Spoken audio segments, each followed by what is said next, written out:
विपश्चिते पवमानाय गायतमहि। ॐ विपश्चिते पवमानाय गायतमहि। न धारात्यन्धो अर्षति, न धारात्यन्धो अर्षति। अहिर्न जूर्णमति सर्पति त्वचमत्यो। अहिर्न जूर्णमति सर्पति त्वचमत्यो। न क्रीडन्न शरद्वृषा हरिः, न क्रीडन्न शरद्वृषा हरिः। ॐ ईश्वर, हम यह पठन पाठन आपको प्राप्त करने और कराने के लिए करने जा रहे हैं। इस कर्म को और इसके कर्म फल को भी आपको अर्पित करते हैं। ओम शांति शांति शांति। सबको सादर नमस्ते जी। आज हम जानेंगे आत्मा का सच्चा स्वरूप क्या है। ठीक है, या आत्मा के स्वरूप के संबंध में वेद में क्या कहा और उस आत्मा स्वरूप को जानने के लिए क्या करना पड़ता है।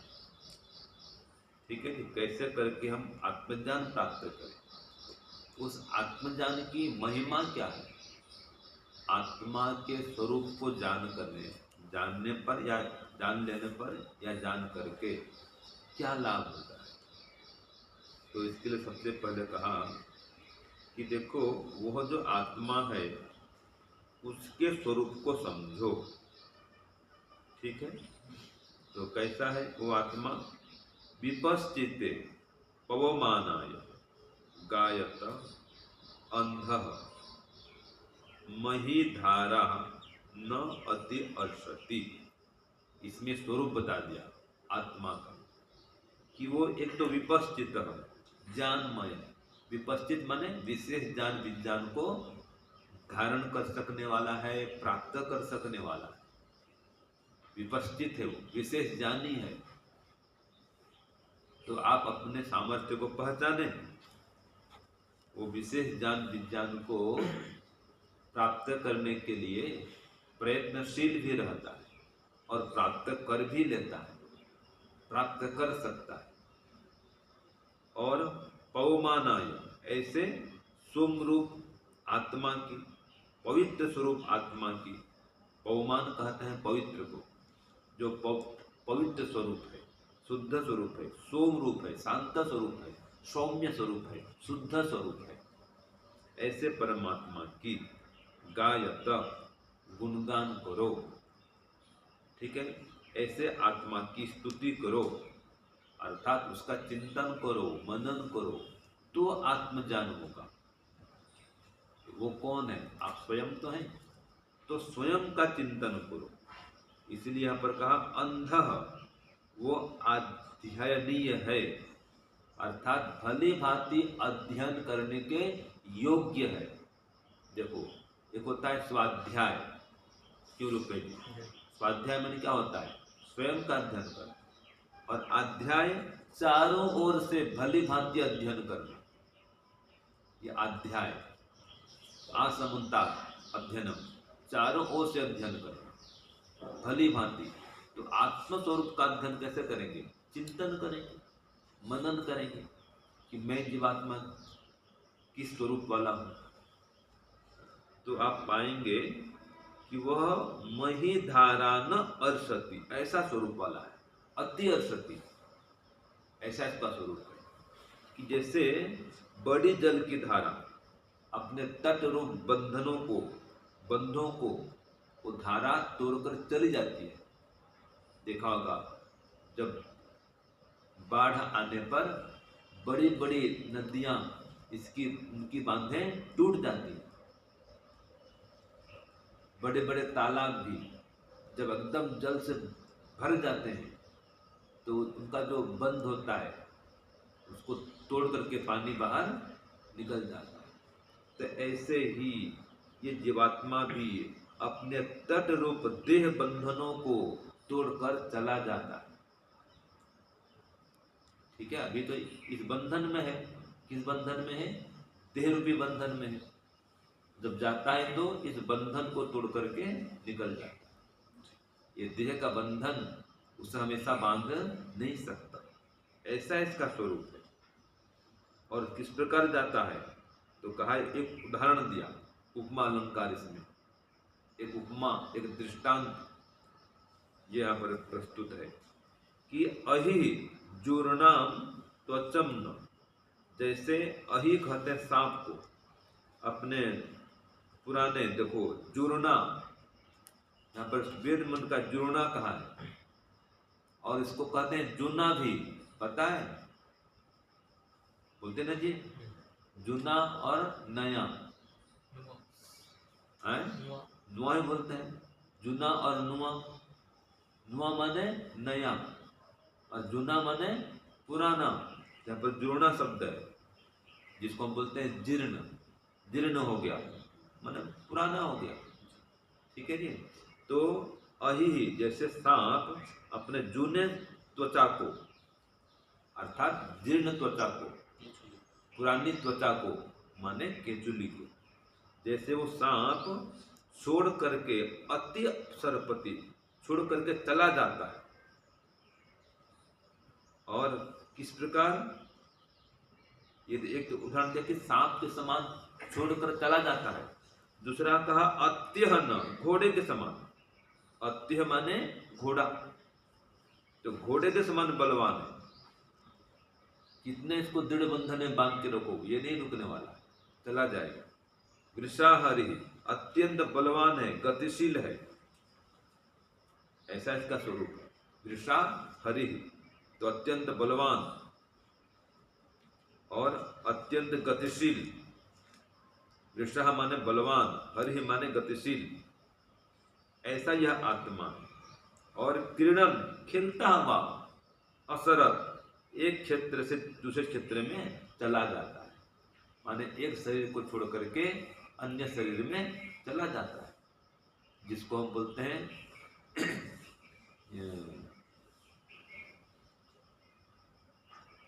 पुनर्जन्म के लिए यात्रा में निकल पड़ता है, पुनर्जन्म यात्रा के लिए चल पड़ता है।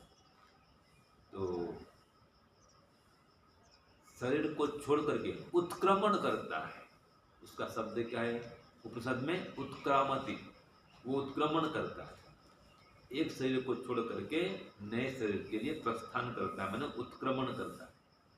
तो ऐसा इसका स्वरूप है। और किरण खिलता हुआ, ठीक है, जैसे बालक लोग खेलते खेलते एक स्थान से और स्थान में आसानी से चले जाते हैं। ठीक है जी। पशु भी चरते चरते एक खेत से दूसरे खेत में चले जाते हैं। तो उदाहरण भी खेत का ही दिया है। असरत एक क्षेत्र से दूसरे क्षेत्र में चला जाता है। क्षेत्र माने खेत, स्थान भी कहते हैं, एरिया भी कहते हैं, इलाका भी कहते हैं। तो एक क्षेत्र से अन्य क्षेत्र में पशु पक्षी भी आसानी से चले जाते हैं, मनुष्य भी चला जाता है।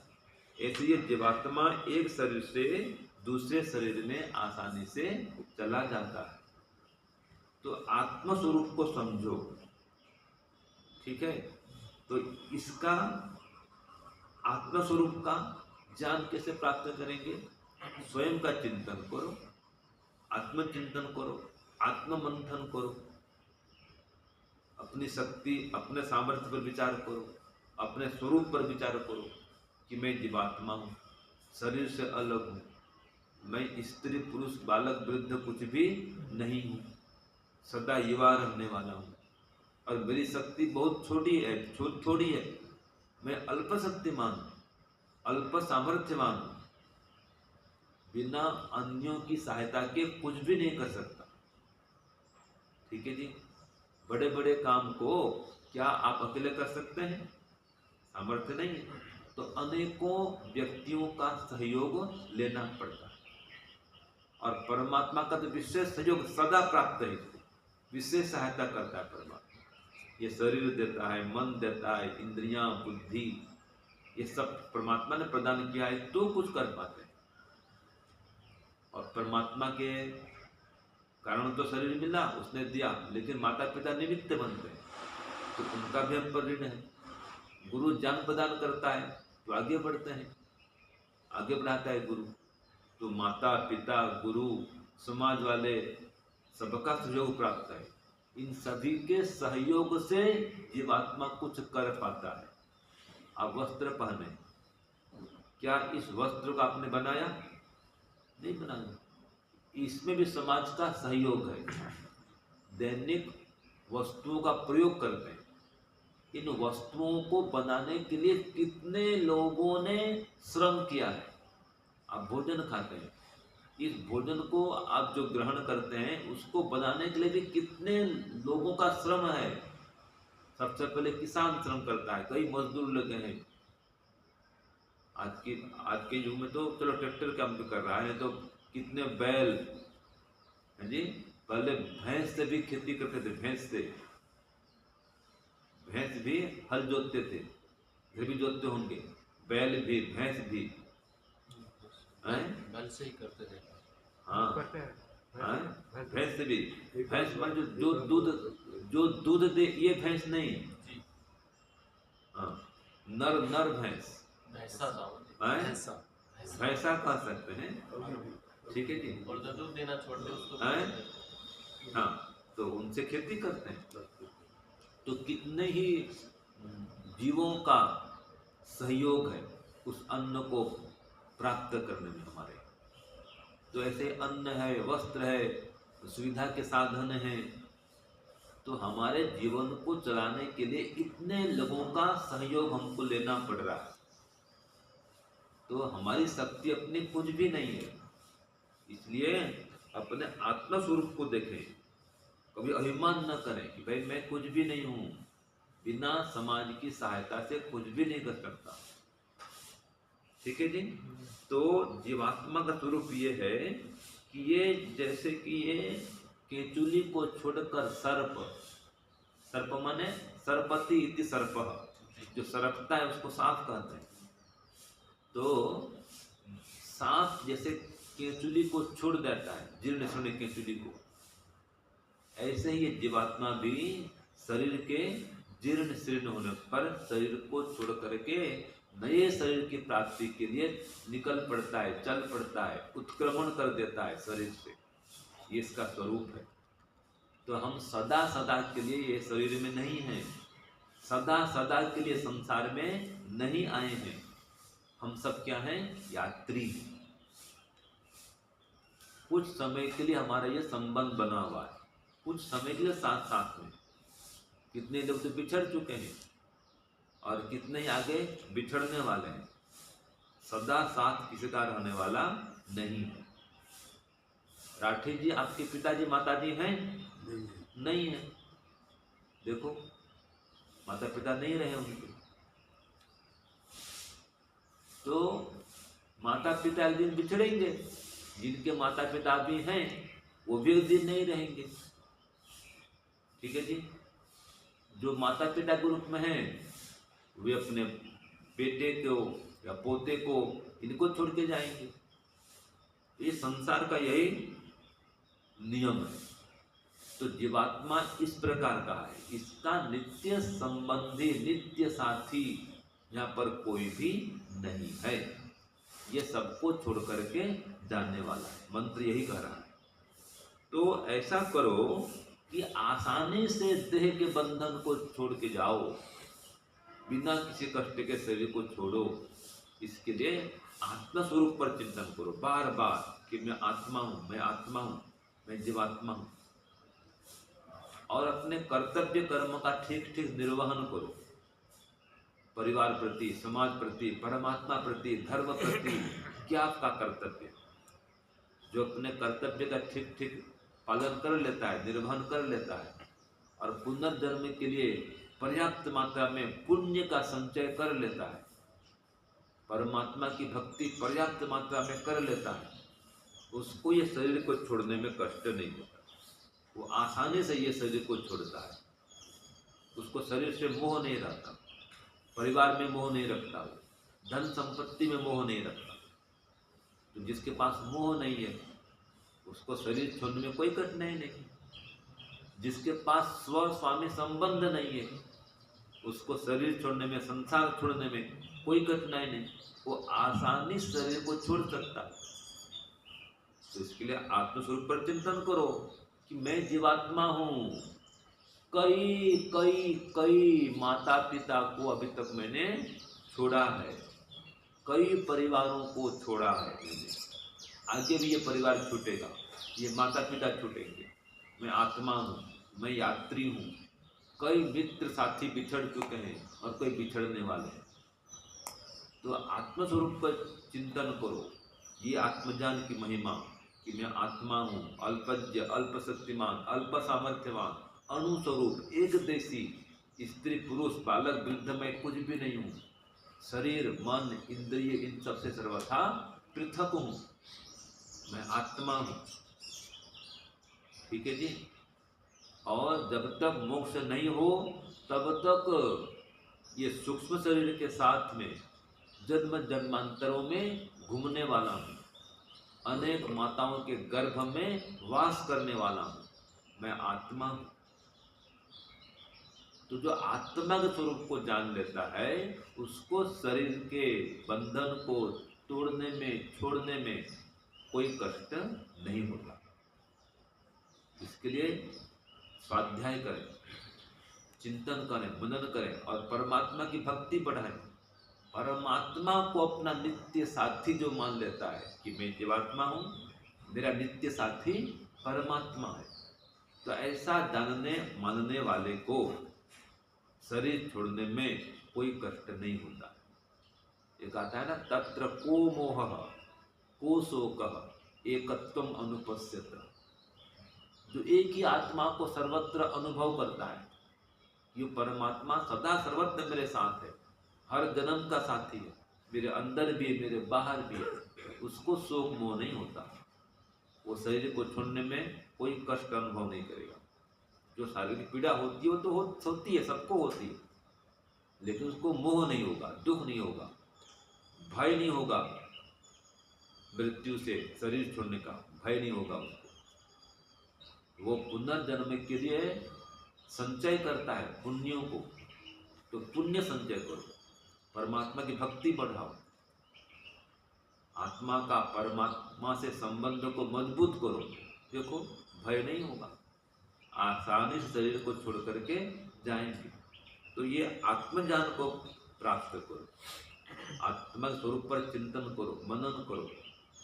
तो जो आत्मज्ञान प्राप्त कर लेता है उसको शरीर छोड़ने का भय नहीं रहता। जो पर्याप्त मात्रा में पुण्य अर्जित कर लेता है उसको शरीर छोड़ने में कष्ट नहीं होता। जो मंत्र कहा ना जी कि आसानी से शरीर को छोड़ करके एक क्षेत्र से दूसरे क्षेत्र में जाता है। क्रीडन, खेलते हुए कहा, माने आसानी से खेलते हुए ये संसार को छोड़ देता है, कोई कष्ट नहीं होता उसको, न कोई दुख होता है न कोई कष्ट होता है। तो इसके लिए आप अपने अपने कर्तव्य कर्म का ठीक ठीक निर्वहन करें। ठीक है, ये तो आध्यात्मिक कर्तव्य कि रोज योग ध्यान करें, रोज यज्ञ करें, रोज स्वाध्याय करें, ये आध्यात्मिक कर्तव्य। अगर घर में है तो माता पिता की सेवा करें, गुरुकुल में है तो गुरु की सेवा करें, समाज सेवा करें, और घर में है तो माता पिता की सेवा करें, संतानों को सुसंस्कारित करें, ये अपना कर्तव्य है।